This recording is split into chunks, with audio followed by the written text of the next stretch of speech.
Welcome to Chaotic Harmony. My name is John. This is Crystal. We talk about the joys and the challenges of teaching music in the elementary school classroom. We share struggles, we brainstorm solutions. And we would love to have you join us. Welcome to another episode of Chaotic Harmony, and this is a bonus one, I guess 96.5. So you'll get a regular numbered episode with Rachel Pack next week. But today we have a special, amazing guest.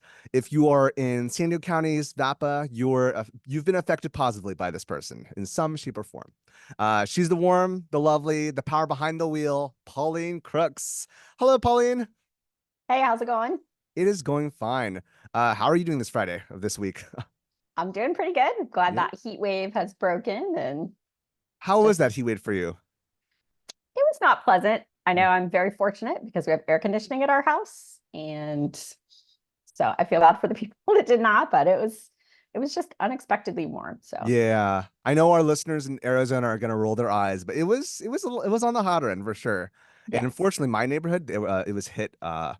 We had 5 power outages in 48 hours. It was ridiculous. My parents, I'm currently living with my parents, and they're like, they're senior citizens, and with no AC, it's like, oh my goodness, how are we gonna get to this? So I'm glad everything's cooling down now. That's for sure. Yes. And the school year going what great? Or yeah. There's a lot of really good things happening. Some stressful things as with any new school year, but overall things are going well. Awesome, glad to hear that. So to those who don't know Pauline, Pauline, can you describe to the world abroad what is your title and what you do on a daily basis? I'm a visual and performing arts coordinator at the San Diego County Office of Education. So we support 42 districts, plus the students in our own district in our core and community schools. And every day looks a little bit different in my world because my job is to provide whatever is needed, resources, connections to other people, professional learning support, a listening ear, whatever it happens to be. So every day is new and exciting. Okay. And also, since you're part of the county, how does that differentiate from, say, like Russ Sperling's job as VAPA director for San Diego Unified, or our former VAPA coordinator position with Mark Kiemer? It's a similar position, but I get to work with all of our districts, whereas someone in one of those roles is generally specific to their own school district. And of course, each of those roles across our 58 counties look different. I just got back from Sacramento with my peers from different county offices, and our jobs are all very different. And our VAPA directors, coordinators, TOSAs, et cetera, across our own county, their roles and responsibilities are all very diverse as well. So I guess it's providing support and listening ears and like everything in a more broader spectrum, I guess. Yes, and being aware of what's going on policy-wise, what's going on with different laws, what's going on with pedagogy. There's a lot. Yeah. So what is currently going on? What do you see is like the number one hot button topic going on in San Diego County and California at the moment? There's a lot of things. Obviously, obvious to you and I, the implementation of Proposition 28 funding, and the first reports are due by the end of this month for any money that was utilized last year. So that deadline is coming up really soon, and people making plans for how they're going to spend this year's allocation of funding. So that's, a big topic of conversation. Also, in Universal Design for Learning, they have a brand new set of guidelines that just came out at the very end of July. And so that's another big topic. And supporting our multilingual learners, another large topic as always. And then support for ethnic studies, since that's going to be a required high school class, college graduation course coming up in the very near future. So there's a lot. Yeah, that sounds like a lot. Like, I don't know, it's me being just in my own classroom. The fact that you have to deal with not just, TK to 6, but also middle school, also high school. Clearly, you're just someone who twiddles your thumbs, looks at a wall. That's all you do, right? No. No, you have a lot. My goodness, I the more I talk with you, like more I was like, oh, this is a lot. This is a lot. I'm glad you're breathing though, and I'm glad for that. So let's actually pull back a little bit. Let's talk about what we could call our program notes. So what's your journey, your history with the arts? What's the genesis of your journey, I guess? Well, my mom's family is always very into music. And so I Mm. was around music all the time. My mom was an accompanist for all kinds of choirs at the high school, at our church. So I was at a rehearsal almost all the time, or eventually when we had our own piano at our house, listening to my mom play all the time.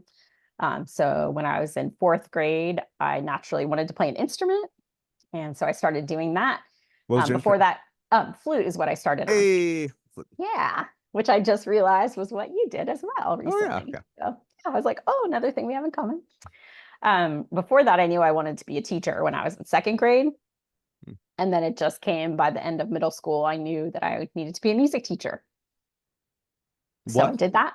what you said you learned you knew in second grade. What Mhm. was it that called you? Because I know everyone has their own journey. For me, I was not called initially. Later on, but was it what was it that appealed to you to be a music teacher?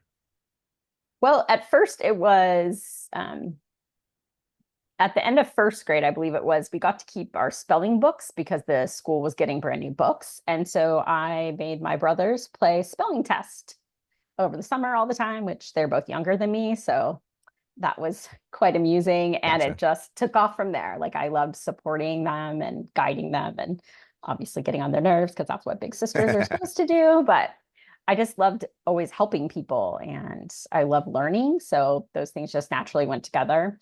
And as I got older and went through, upper elementary and middle school, I had some non-examples, what I'll call them, of amazing pedagogy as well as ways to treat human beings. And I know all the educators that I was in their classrooms, they were just doing the very best that they could.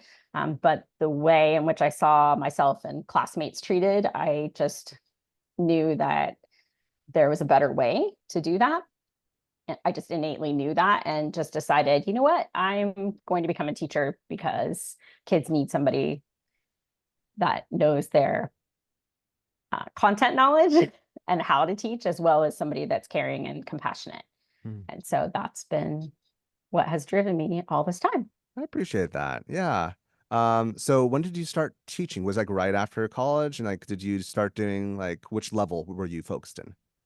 Actually, when I first started teaching, I taught in a district where I was the K-12 teacher. So I was in a Catholic school setting because I graduated from a Catholic school and just ended up getting a job in that same district, although it was in a very rural area. So I taught at three K-8 schools and the high school. So I was my own feeder. The marching band had like 7 people in it when the school started. And by the end of the marching band season, the program had gotten much bigger. And yeah, Oh my so that's what goodness. I started out with. Yeah. I'm So I've sure, always, sorry. no, that's okay. I'm sure that like at least continuity was not the problem for your situation. Right. Yeah. So, yep. And then I've taught K through 12. I most recently, before coming to the county office, spent about 14 years teaching middle school. That's really my favorite age of student, which you either, I find people are either like, yes, I feel the same way, or like, oh my goodness. Yeah. I just love middle school age students. What is it about middle school that really appealed to you? The fact that they're all trying to find themselves, well, many of them are trying to find themselves. Some of them already knew who they are and are Mm. very strong in that. They could be very goofy one minute and you could talk about really like little kid type things. And then the next minute be very mature and everywhere in between. And even though one minute they may hate one another or dislike you as a teacher, and the next moment they're like, goodbye, giving you a hug and as they're leaving out the door. So I don't know, for some reason it was just that just appealed to me there, the childlikeness and the maturity that went hand in hand. Gotcha, gotcha. Yeah, for me, I guess I really do. I'm drawn to the uppers of the elementary school. So I get Mm, you there. But lately, I feel like just ever since COVID, I feel like the younger ones are just I just enjoy being a goober with them, whatnot. But yeah. I understand. I understand. Yeah. And so you were in San Diego before you jumped up to admin, or were you at a different site? I was in a different district in San Diego County. Okay, okay. Yeah. So I first started teaching in Ohio and then moved here 6 or 7 years into my career. And then got an administrative degree and just so happened that this job became open right around the time I was finishing that degree. And so I applied for it and here I am. What brought you to admin then? Well, I love learning. That's part of it. And so I already had a master's degree, but I just decided to get another one in a cohort of teachers in my district for being administrator. And I'd had a lot of people tell me I was a union rep and frequently in leadership department chair type roles and things like that in our school site. And a lot of my friends would say, I think you'd make a really good principal. And I thought they were kind of crazy. But then the more I thought about it, I was like, well, I might as well get that degree. And then if an opportunity comes up or I just decide, yeah, I think I want to try this out, then I could do that. What was it like doing an admin credential while teaching? It was a lot of work. Sure. And I had my youngest child, um, was maybe a month old when I started that program, that degree program, but it was online. Okay. It was synchronous and asynchronous. So I was holding a baby while I was going to class at night. So I just made it work. I'm just one of those people that will just figure out how to make things work. That's fair. I always look at my friends who get or pursue admin credentials or their masters, and like that's a lot. I remember when I first started, my former roommate and I were thinking of we were considering pursuing our doctorate, and we said we should get our teaching credentials so we can do our doctorate while teaching. And like looking back, it's like, man, that's so much work. That's a lot. So I tip my hat to you, Pauline. Man. So you wanted to see something like more like you were encouraged because people shared that you would be a good admin. Since becoming admin, like what have you noticed is like some of the biggest bottlenecks that ensure that in this system that ensures the VAPA's health, essentially? A lot of it really has to do with the mindset of the individuals. So if you have a superintendent, an assistant superintendent, a director of curriculum instruction, a principal, like whatever that person in a key role happens to be that gets the value of arts education, whether it's through they're convinced by research, they're convinced because they were in an arts class as a student. We have a lot of adults in California because the ed code wasn't followed or there were cuts when they were children, they didn't have the same opportunities. And I came from the Midwest and I had many of the arts disciplines all throughout my K-12 experience, whereas a lot of people I encounter in California didn't have that opportunity. And so they don't necessarily get it on that personal level. So if they've seen a life transformed of a student, of their own child or niece or nephew or something like that, they have that personal connection, then they get it. And that really makes the biggest difference. Yeah, I can only imagine because I know, like, for example, we've shared on this podcast several times before Crystal and myself were hired. There was there's a desert essentially of VAPA down here for 35 years. And so whenever we talk to our friends in the East Coast, like they get it. We are trying to get it. But yeah, well, how do you try to get those who don't see it on the same page, for lack of a better term? Well, you have to figure out what the lever is that will help move them from where they are to a greater understanding. So if it happens to be, a lot of times we ask people to think about a child that they know, whether it's one of their students at their site or a next door neighbor or a niece or nephew, like I mentioned before, someone like that, whose life has been positively impacted by the arts or whose life could be impacted by the arts if they're struggling with something. Sometimes it's that personal connection. Sometimes it's looking at research. So I always have a lot of research available. So if I'm talking to a principal in chronic absenteeism, which is a big issue for most school sites right now, if they're looking at that, then did you realize that this is how arts education can support you in meeting that goal with your students? If it's connecting with families, like here's some research. So in some cases, it is that, the personal story. Sometimes it's the research. Sometimes it's a school leader talking to another school leader who believes in arts education and sees the results for students and them saying, hey, did you know that this is what happened at my site? Sometimes it's that shining a spotlight in either a classroom where that's happening or school site or a district. And then the other leaders start noticing that and what's happening. And then, wait, that seems to be going well. I wonder what that would look like here. And then they start asking questions. So so much of this is about building relationships and knowing where people are and meeting them wherever they are, not with as easy as it can be to just say, you need to do this. Like most of us, that's not how we work as human beings, right? We want someone to acknowledge where we are, to hear our story, to hear what we're going through, and then help them figure out how to implement like arts education, like we're talking about in this case. Yeah, I see that. And I know back when Mark was our VAPA coordinator, he really similar idea. He really wanted to focus on building these relationships. And it's important. I feel like whenever we're just focused on our kids, focus on, criteria, focus on the objectives, we forget, hey, we also have to be friends to the people that are around us as well. But I guess my follow-up question to that though is, like, so as I mentioned a little bit, currently our district does not have a VAPA coordinator. And the stuff that you've mentioned about building relationships focuses a lot on you as the admin talking to fellow admin. What advice do you have for people like us who are teachers kind of like scattered across the four winds of Chula Vista trying how do you encourage them to build or relationships or create common language with either our fellow coworkers or parents or admin? That is a really big thing, right? Because it is great to have someone like you did and hopefully will again soon in that role. And that person can't be expected to do everything for every, right? Sometimes we think that having a person in a role is going to like magically fix everything. And I know that's not what you're referring to, but Sure, it's yeah. like a thing that I run up across a lot of times in so many districts. So there are all kinds of like handouts and things. There are all kinds of websites with language that you can use. You can look in our framework for talking points.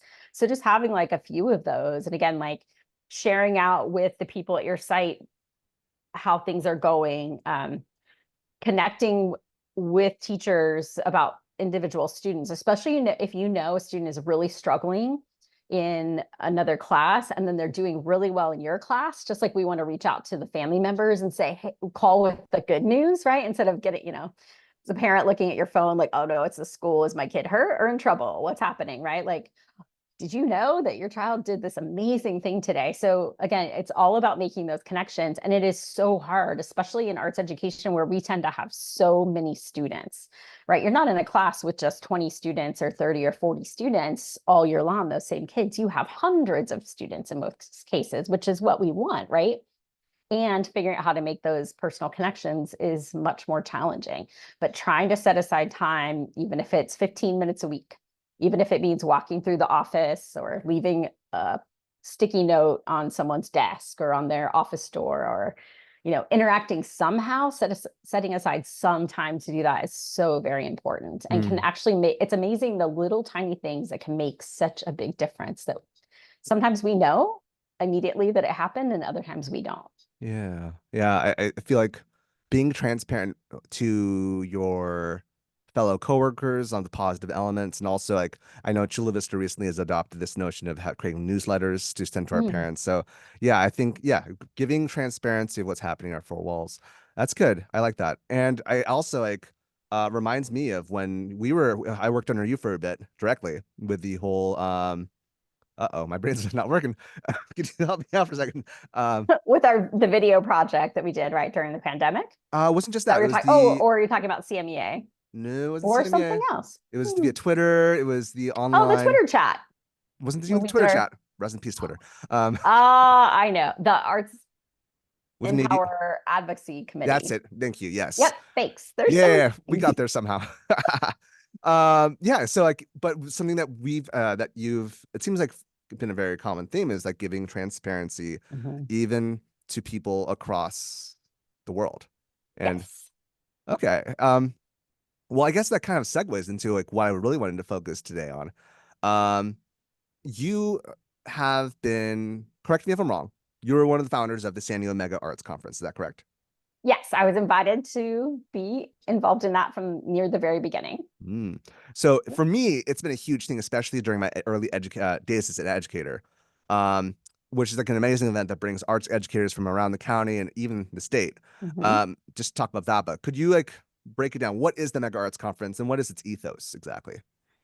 Well, the conference was designed to bring together arts educators from all of our arts disciplines, K-12, TK-12. We even have a lot of college professors involved in the conference generally. And so we have people just from all levels, all arts disciplines, bringing in multiple subject teachers from like everyone is welcome. Our teaching artists are welcome to be a part of it and are frequently presenters. So the idea was to bring everyone together into one conference, because we used to have separate local conferences for music, for example, for dance, for theater, for visual art. And then the idea came about with Russ Sperling, like, what if we brought everybody together? So I was the president of the Southern Border section of CMEA at the time. And so that's why I was at the table. So I've essentially been involved the whole time the conference has been going on since before I had the job I have now. So that's really the idea, and building community and people learning from one another. Like, we can set up all these sessions, and we have such an amazing list of sessions this year. I'm so very excited. I'm just more excited every year about the sessions.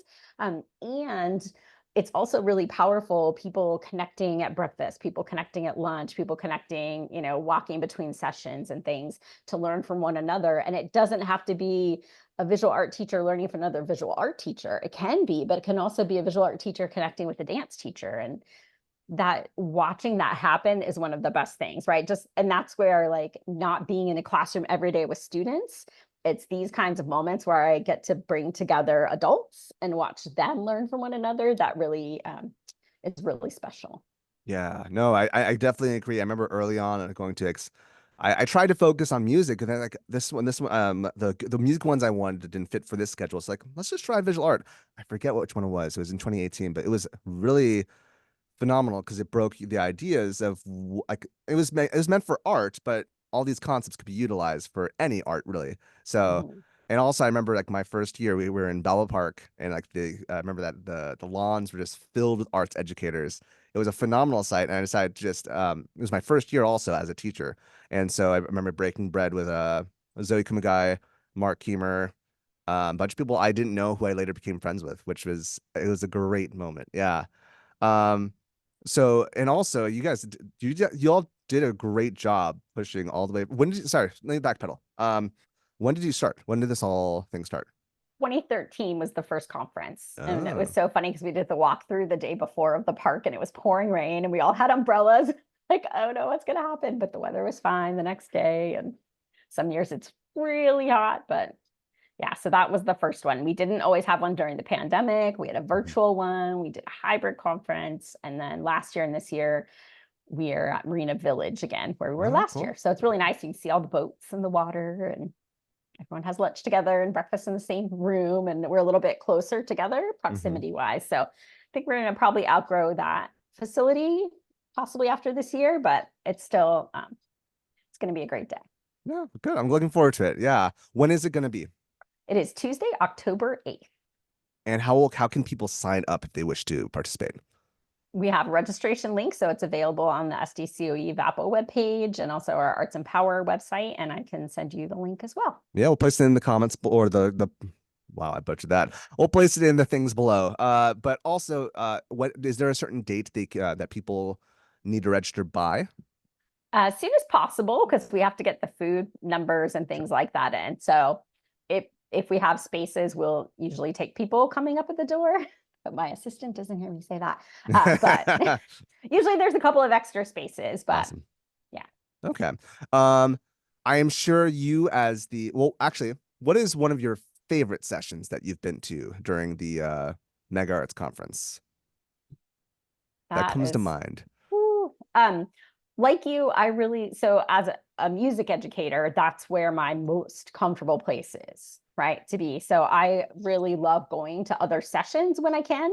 Now I don't always get to go in, or I check in on things and then pop back out. But when I push myself out of my comfort zone and go to something, especially when it's really active and we're dancing around the room or whatever it happens to be, or doing some theater exercises and things like that, when I get to experience those experiential pieces that are really great. So Mm, it's really hard for me to pick just one because I've seen so many amazing sessions, but yeah. fair enough. Yeah.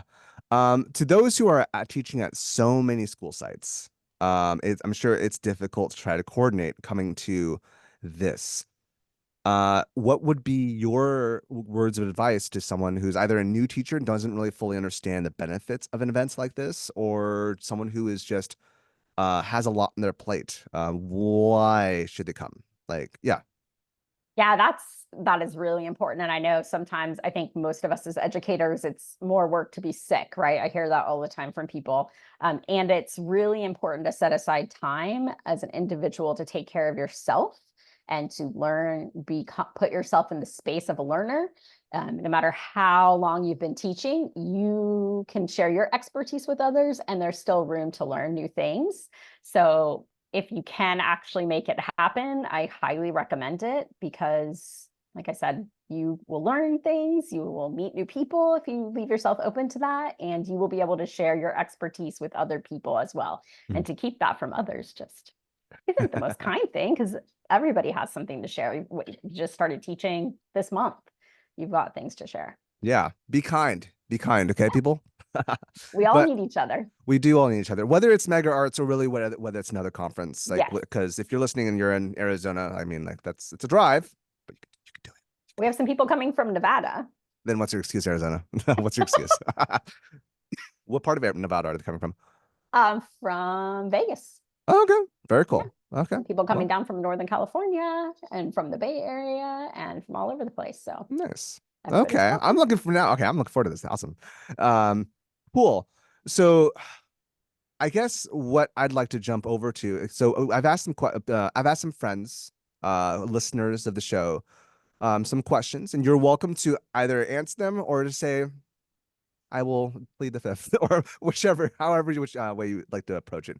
And also, I'll paste this in the chat so it's easier. Oh, Some of great. these are a little bit on the longer end. So thank you to the listeners who have given these questions out, because we rarely have an admin to talk that's not either Mark or um, Lauren.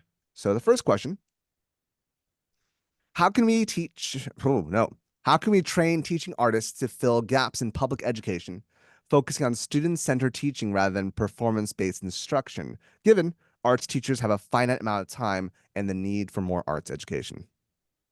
Well, that's a really great question. We are so fortunate here in San Diego County. Like I said, I talk to people all over the state very regularly, and we have an immense amount of very qualified teaching artists. We do have teaching artists who practice their craft most of the time, they're acting most of the time, and then spend a little bit of time with our students or symphony musicians that come out to schools occasionally. But we also have a lot of those teaching artists who are still practicing their craft, but they are very well versed in the standards for arts education in our state, that have learned a lot of classroom management techniques that are really student centered, and not only just there to share some aspects of being a professional in the workforce. So I actually have a web page with a lot of the arts organizations listed there and their contact information that I'm happy to share as well to get some ideas. It's not a finite list, it's growing all the time. Mhm. But if you're looking for a place to start, there's some just wonderful artists that have spent a lot of time working with students in our county. So it seems like there are teaching artists that really do care about the student centered, and then making Oh, sure yes. we've been really lean into that element Yes, was important. absolutely. And Okay. there are other people like me at universities and things that are putting together more detailed training programs Okay. for teaching artists as well. I believe there's some of that work happening right now at Cal State San Marcos. Here locally, we have regular professional learning that the county offers for our teaching artists around standards and the framework and things like that. And then the arts organizations themselves get together and provide professional learning and bring in experts to make sure that their artists are really up on what's going on in the classroom. I believe this question was sent from outside of the county, and so I guess my question, it's really hard because training is like a very thorough and like thick based. If you could just give one bullet point to this person who sent the question, like what would be one key thing to ensure that these teaching artists who may or may not have had this background, pedagogy that we've had, like what's a one thing you want to make sure that they're trained by to focus on student centered teaching? Well, I'd probably give them a question or two and ask them about a scenario with something with a student. So if you have a particular concern come up or something you've seen before, like obviously people have a reason for asking this question. So how would you handle a particular situation? And then see what their response is, because that's going to tell you a lot. Okay, cool, cool, cool. Our second question comes from anonymous number two. Um, sending here. To be a VAPA coordinator, do you need to have a background in all the arts? And what has helped you as someone who you have a music background? What's helped you balance out your biases? It's helpful to have a background in all the arts, and that person is probably kind of hard to find. My background is mostly in music. That's what I have a degree in, music education. I also was in a lot of musicals when I was in high school. So I have a small amount. I've been on a stage delivering lines before. I've helped build scenery, like those kinds of things. And I had my students do all kinds of acting regularly as a music teacher. I have a little bit of dance in there too. So dance and visual art were probably where I felt the most not prepared, but nobody expects me to be an expert in every single content area. But I have continued to go, like I'll go to workshops at conferences. I try to go to conferences from the other arts disciplines. I, seek out any kind of training I can. I go to museums, I go to shows, I talk to my peers. And always taking that learner stance. So I have to remember that I don't have to know everything because that's humanly impossible. And I'm open to the idea that I don't know everything. So I also have a list of experts. If somebody asks me a question, that if I can't answer it, I refer to them to somebody else, or I connect with somebody else to ask, because we have to get past that. Just like as teachers, we're not supposed to be the holder of all the knowledge that we're pouring into our students, right? So it's the same thing. So I feel like I'm modeling that when I say I don't know everything, and that's okay. So it's okay for anyone in that role not to know everything.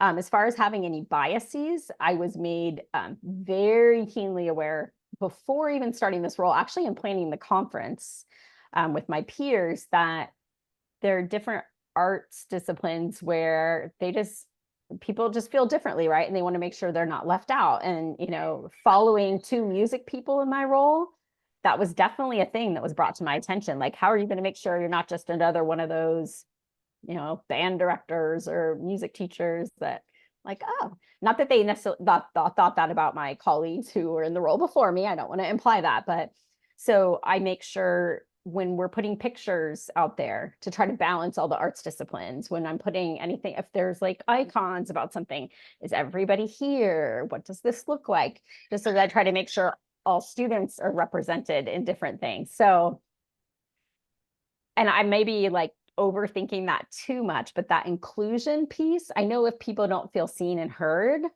what that does to them. And so I go out of my way as much as humanly possible. And when somebody brings it to my attention that it might even appear that there's a bias towards something, I'm open to listening. And that can be, not that I always like that or I'm always comfortable with it, like it still is hard for me to hear sometimes too, but I need that feedback. So I seek out that feedback. And when people share something like that with me, I listen and I take it very seriously and ask for their input on how I can do better. Very cool. I appreciate that. I had a follow-up, but then I was so consumed by your wealth of thoughts that it got consumed. So, anywho, if it pops up, it pops up. Our third question comes from Anonymous 3. What advice would you give to someone who is hesitant about bringing in teaching artists because they feel deeply connected to their program, having poured their heart and soul into it? I think this is also Anonymous 1, same person. So that makes sense. I know there's a lot of conflicting feelings about that at times from different people. And I've had this conversation with some of my colleagues the other day about being like a purist, if you will, about like standards and those types of things, which I believe very wholeheartedly in. And to bring in somebody that has that recent professional experience in the world, because I know when I first started teaching music, sometimes I would play in ensembles and things like that, or sing in a choir, or do different things like that. But at different points in my career and my life, that wasn't something possible. And I know when I let other people into my classroom to work with my students, and when I was teaching middle school band, I would have different professional musicians come in and work with my students. I know I was very fortunate to do that. Sometimes they wouldn't do things the way I wanted them to, or they'd offer conflicting information or things like that. But I also felt that I was taking away something from my students if I didn't give them that opportunity to hear from somebody else. And so I looked at it as they might be saying, and a lot of times they would say the exact same things, right? I have a guest conductor come in or something to work with my students, and I'd be sitting there and they would respond so beautifully to what this person was saying. I'm like, I've been saying that same thing with slightly different words for months. Why are you listening to this person, right? Like, that can become frustrating. And, they connected in a different way than I could give them. So, Right. Again, it's just part of that letting go. Obviously, it depends upon the person. You have to trust your instincts too. But I think teaching artists are just a wonderful resource for us. And it's important to be open to that. Appreciate that. Our next question comes from Anonymous. I guess 3, since that seems like 3 and 1 were the same person. So Anonymous 3.5. How is Proposition 28? How is Proposition 28 being implemented in our highest need communities, the schools and districts without art and without VAPA coordination? How are we ensuring that supporting them in supporting the arts? And if you need some time to think about this, I can just we can feel free. If you want to give me just a second, because also Sure. the puppies are being really loud. Puppies. And they don't want to go outside. They're like freaked out because they got multiple shots today. Yeah. I know if I got multiple shots, I'd be freaked out as well. Okay. So Proposition 28 is being implemented in a variety of ways across our state. So every district is unique. Can I can I put you on pause just in case our listeners don't know? Yes. Proposition 28, can you break that down for us? It's been huge for our district and every district in California. Can you, to our listeners that have not been affected? Absolutely. So Proposition 28 was a proposition passed by voters in the state of California, around 64% of them. So that's an overwhelming amount of votes for something in November 2022. And this funding is given to every single school in our entire state on an annual basis forever until there's another act of the legislator or a fiscal emergency and the governor has to suspend Prop 98, which is the formula for how our schools are funded. So this is not an substantial amount of money. It's, a good amount of money that's given annually to our schools. So it just started. The first allocation of funding came last school year. It officially went into the district's accounts in February. And now the next year's funding is being rolled out. So every year there'll be a new year of funding, and each district has 3 years to spend each year's funding. So now that we're in year 2, the CDE, I was just with the people in charge of this the other day, they're working on how to make sure that as they're adding new templates and things to their website, that it doesn't there's no glitches when they open up the portal for year 2 for reporting and things like that. So it's a little bit of a puzzle, and it's one of those things that because it's so new, there have been and will continue to be some growing pains around it, is how I am trying to look at it. So it's just being implemented in so many different ways, because the idea is that the money goes directly to the district, but there's a formula of exactly the dollar amount every school site should get. And that's listed publicly on the California Department of Education's website. So you can see that exact dollar amount that every school is getting. And it's supposed to be decided at the school site by the principal in coordination with teachers, students, families, the community, on how the money is going to be spent. And in some situations, that is being modeled in a beautiful way. Some of our school districts have written or are in the process of revising a strategic arts education plan for their district, so that it really helps tie the district together. Here's, as a district, as a community, with our school board and everyone at the district office, these are our priorities for arts education. And then, go ahead. Can I interject? I feel like we focus so much on negative news. Can we shout out a district that's doing it properly?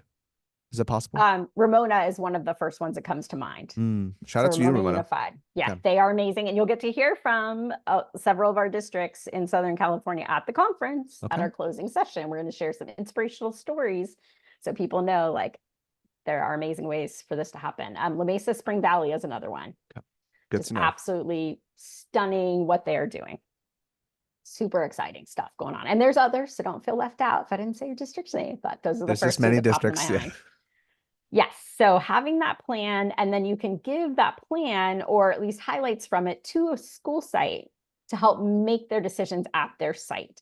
So the idea is that whatever your site needs, what your students need, and I've recommended to everybody all along. So if your school is having a chronic absenteeism issue, find the students who are not regularly coming to school and talk to them. See if they're involved in an arts education class. Because if you're at an elementary school and you have something going at your school, they're probably going to that class, right?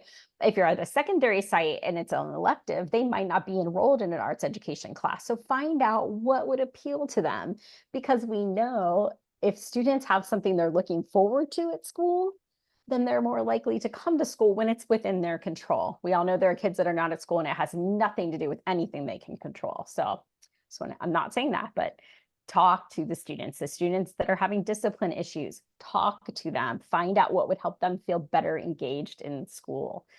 And then you would implement those types of courses. And that would be an amazing use of this funding. So the idea is that the funding needs to be spent on new things. So you cannot decide, oh, well, we've had this dance class going for a long time. Now we're going to pay the dance teacher with Prop 28 money instead of using our general fund. That's not allowed by the law.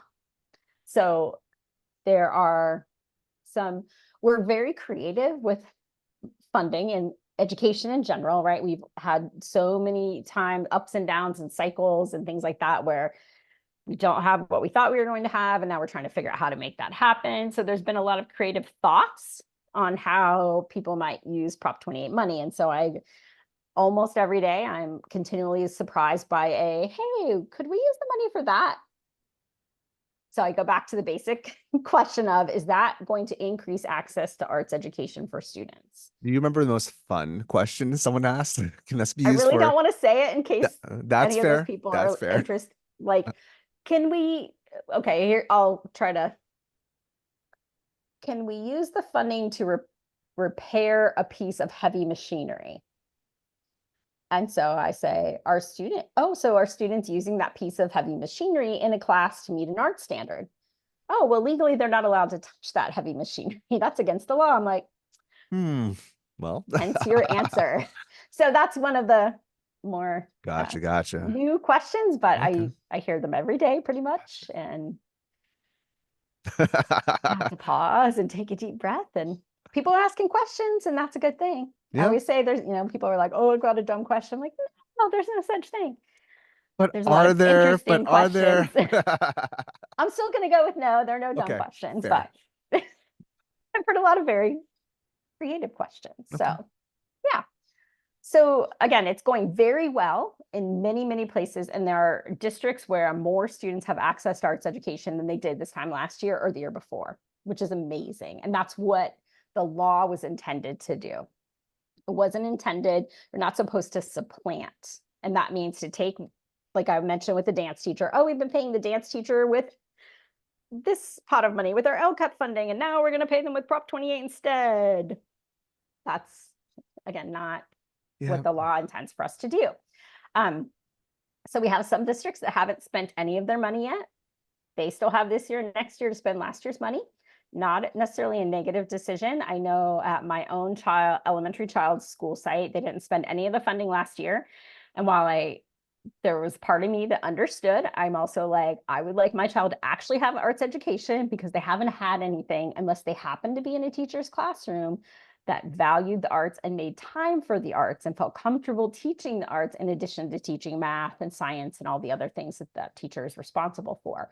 So I understand. And as a parent and as a voter, I want my child to have this now. Yeah. So, that's one of the tricky things. So it's good to have a plan. Sure. A little bit of inside baseball question though. Like if and yeah, thank you for sticking with us. If you are, but this is really, for some people, this is really important. And so it's really good to have this for y'all.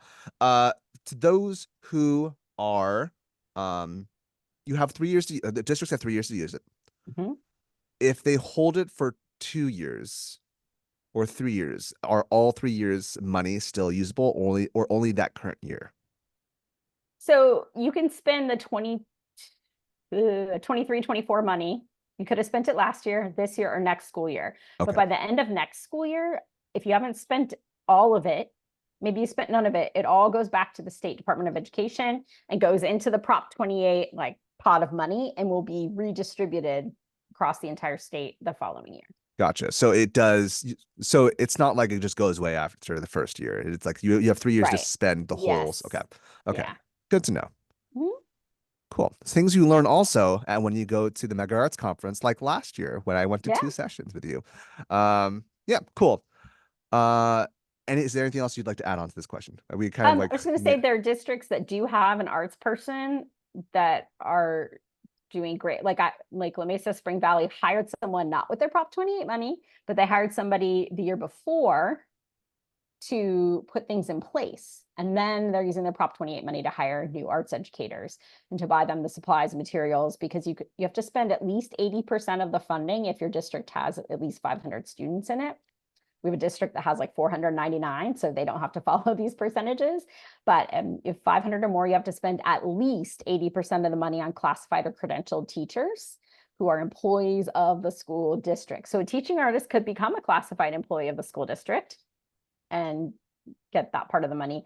The district office can keep up to 1% of the funding for administrative costs. And then the other, whatever's left, the 19%, the 2%, right? It just depends upon how much of that more than 80% you spend on salaries. Whatever's left can be spent on hiring teaching artists, on professional learning, like going to a conference, whatever that conference happens to be, and on materials and supplies for a classroom. And again, it can't be spent on facilities. So that's one of the things that's a little bit tricky in some areas. And people are like, can we move a portable building from one side to another?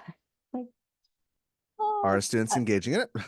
Right. So talk to your district legal counsel. They're ultimately who makes those decisions. And then the auditors afterwards will let people know if they did not do things the right way. And by the way, our state superintendent of public instruction, who is currently Tony Thurman, has said districts that are choosing not to follow the laws will not receive funding in the future. Oh, wow. And I'm on an advisory council to him, so he is very well aware and wants to know what's going on. And without ever naming names of districts, though, I've given him examples in our region and others from across the state where I've heard different things happening. So he is very eager to know what's going on, and they do have a plan in place that districts will not continue to receive their funding if they're not using it the way the law and the way the voters, very important, intended. So yeah, something to be aware of. Good to know. Thank you for all this. You're welcome. I have one more question. I think I have one more that I'm going to ask, but inspired by these. This one is by, I believe this is anonymous number 1 again. This person had a lot to share. Yeah, that's great. So where do you think the disconnect lies in districts that don't include the arts in their strategic planning? Is it all at this board level, superintendent level, or school site level where the push for the arts is lacking? It could be any of those, right? And that's the hard thing. Sometimes I've seen superintendents who are all about arts education. That is one of their top priorities. That was the case in your district at a point in time. Like, it was such an important thing, and there can be a superintendent that really gets it. And so they make that part of their mission and vision. I would say that if you look at any school site, mission and vision statements, any district's statements, anybody's LCAP, arts education is included in that, even if it's not explicitly called out. And there are some resources where you can find information to make those connections really obvious to people, even if it's not written in there. Because I was talking to some people who write or who review LCAPs, because all county offices of education are responsible for reviewing every district's LCAPs and helping them get those finalized, which is also happening right now. And sometimes they were talking about the pros and cons of listing every single thing in the LCAP. But it's all included in there. So I can share with you some resources that you can share with listeners about that as well. Because part of it is really, you need to know how to connect with school board members. Our parents need to know how to connect. Like, so it could be anywhere, right? I've seen school boards really passionate about arts education, or one school board member, or one principal, one assistant principal, right? All it takes is one person, but it needs a person. And then it really has to become part of the community, because as most of us have seen. So there's one situation where we had a district whose superintendent was all about arts education. And then when that person retired, the next person didn't really see that as one of the big priorities. And because it really relied on that superintendent and everyone hadn't like really come together around it, they just, oh, this person's got it, it's always going to be there. Things kind of started to shift a bit after that person retired. So it can't rely on one person, because then if that position's gone, somebody retires, somebody moves, and that's the tricky part, right? It very much is. I feel like, again, I've said this every single time, and I feel like teachers always focus on the four walls. And so what they see is what they see here. Yeah. And in the end, the change has to happen when you make those interconnections with other people, whether it's fellow coworkers, it's your site admin, or broader. I guess like my last question in this segment right here for you is, how do we as full-time music teachers or arts teachers in general, what's your one encouragement, or how on how to ensure that it is a community effort? How do we make community members? How do we create not just music students, but we create a music community? What's your biggest advice as people who might have kids, who might have partners, who definitely have full-time jobs? Like how do we do this? It's really important to make the time to connect, because again, I think everything comes back to relationships, and whether that means you eat lunch with other people in your school site like once a week. If you never leave your classroom, right? And I do this regularly too. I'm sitting at my computer, eating my lunch at my desk. Like I need to go talk and connect with other people. Even if it's, if you never eat lunch outside of your desk, like once a month, like whatever it is, walk through the office on your way to your classroom and say good morning to people, right? Like get something in the school newsletter, have something put on the website. Like if your school has social media, like see if you can get a post out there, right? Like just finding one thing where you can connect. I've been at multiple sites before too, and that's really hard when you're an itinerant teacher, to make all those connections, but just figuring out, like, pick a site, figure out a way to connect. If you have any kind of gatherings where parents are coming to the school or to a performance of some sort, or coming in to watch class some days. I used to do coffee concerts all the time. We'd have coffee and things for parents and they could come in, which again, this was where I happened to be at this one time. That worked for some people, but it didn't work for everybody, right? Who couldn't leave their job during the day. Right. So I would want to do that differently in the future. But if you can share little messages with parents, send the school board an email. Like you can email, in theory, check, I don't know, but especially if you live in that community, you could send an email to the school board. I know a teacher that emails the school board every time they have a performance coming up, and even afterwards. Students did a great job at this concert. We had, all these family members that came to watch, and you would be very proud of them, things like that, just little updates. So find one thing, and maybe find a teacher at another site that you can connect with, and you kind of make that deal with each other. Like, hey, maybe we can go get coffee, once a month, and let's promise that we're going to like send one social media message, or, whatever it happens to be. And then you can kind of be each other's buddies about, did you do this? Just like you're trying to drink a bunch of water, right? And you put a reminder in your phone, or you connect with somebody like, let's have a challenge. Just find a way to make it doable. Again, it's just those small things that can really make a big difference. Connection. Yeah. Connection is the key to advocacy. Yes. I like that. Cool. Well, Pauline, maybe I should make a promise with you that we should get coffee at least once before I retire. How about that? Cool. That sounds great. Pauline, this has been a great chat. There's still one more segment after this, but we'll get to that after the break. I want to take a quick break and thank my husband, Brian, who's been working behind the scenes producing these episodes every week on all of the platforms and on time. But you need to know that he is first a financial planner for Mission Trails Financial. Mission Trails Financial is a partner that seeks to guide clients in the journey to financial success. They believe that people need a financial advisor that aims to provide strategies for success. Mission Trails Financial helps people navigate investments, tax planning, and insurance. Imagine working with an advisor who isn't tied to specific brands. Mission Trails Financial has a fiduciary responsibility to act in the best interests of their clients by providing independent, objective advice. Their mission is to help clients accomplish their financial goals. As Joe Vitale once said, a goal should scare you a little and excite you a lot. Do yourself a favor and set up a time to chat with Mission Trails Financial. Visit www.missiontrailsfinancial.com or call 619-419-0238 to schedule a call. You'll be glad you did. We believe that leaning on professionals is how we get ahead. Check out the program notes for more information. And next we have Spiccato, but before that, a hard left turn.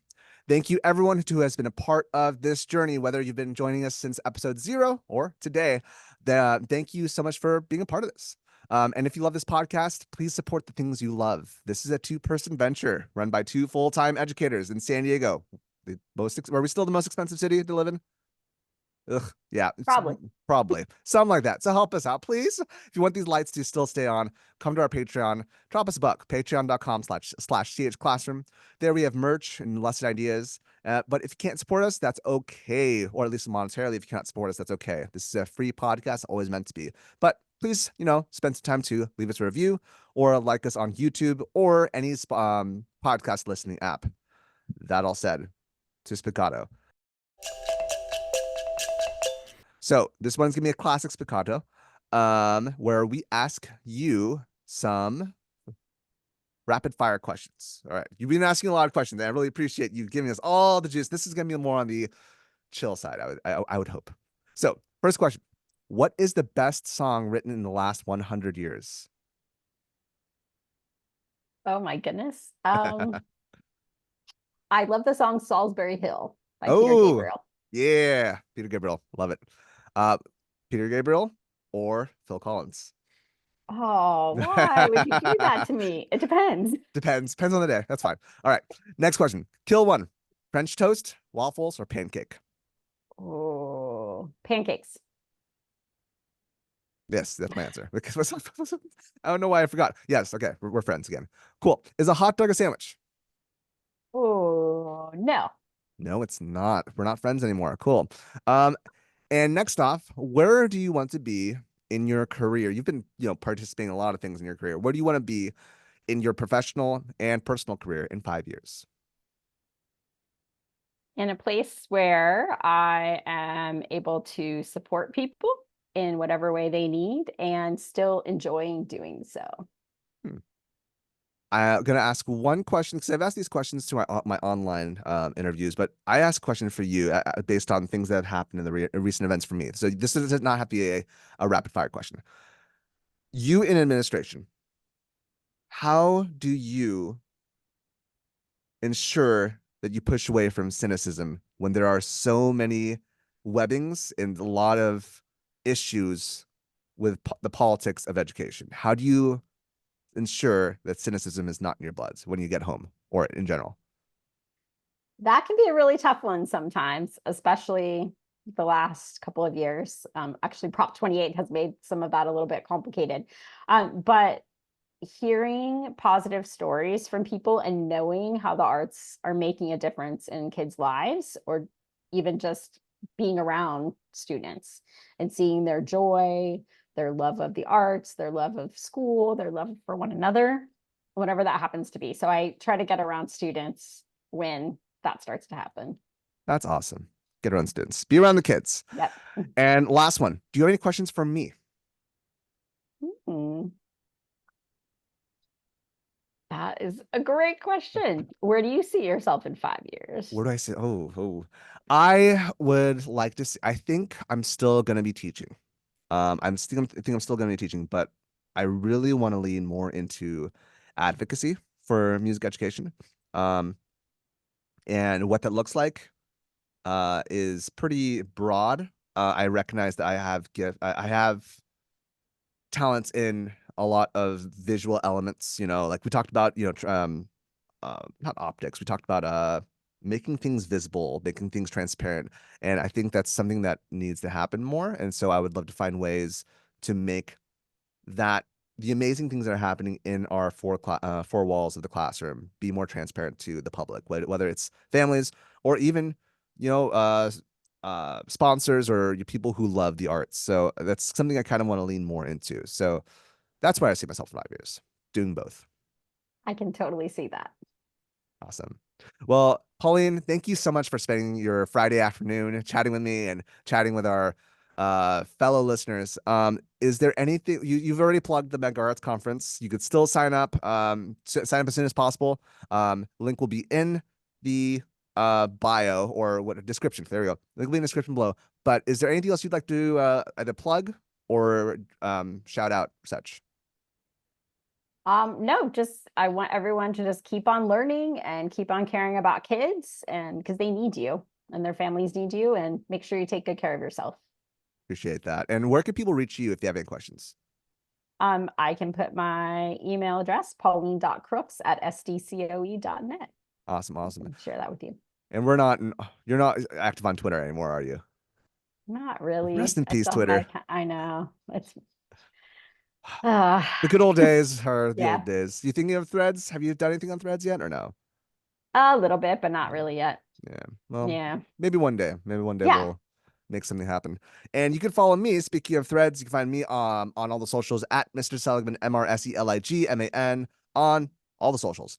TikTok I'm becoming more active on lately, so check that up. And you can find us at CH Classroom on all the socials, or if you have any questions, please feel free to email us at chaoticharmonyclassroom@gmail.com. Thank you, Pauline. It's been a pleasure chatting with you, and we'll get that coffee in soon. That sounds great. Thank you, Jonathan. All right. Take care. You too. Bye. Bye. The Chaotic Harmony podcast is a joint project between Crystal Pridmore and Jonathan Seligman. You can find us online at chaoticharmonyclassroom.com. You can email us at chaoticharmonyclassroom@gmail and let us know what you think. Give us feedback about what you would like to hear in future episodes. We're on all the socials. Find us on facebook.com/chaoticharmonyclassroom. You can find us on Twitter at @CHClassroom, Instagram at Chaotic Harmony Classroom, and you can even find our episodes on YouTube. Chaotic Harmony is the name of our channel. Special thanks to Brian Pridmore for his help with production and equipment. www.pridmoria.com.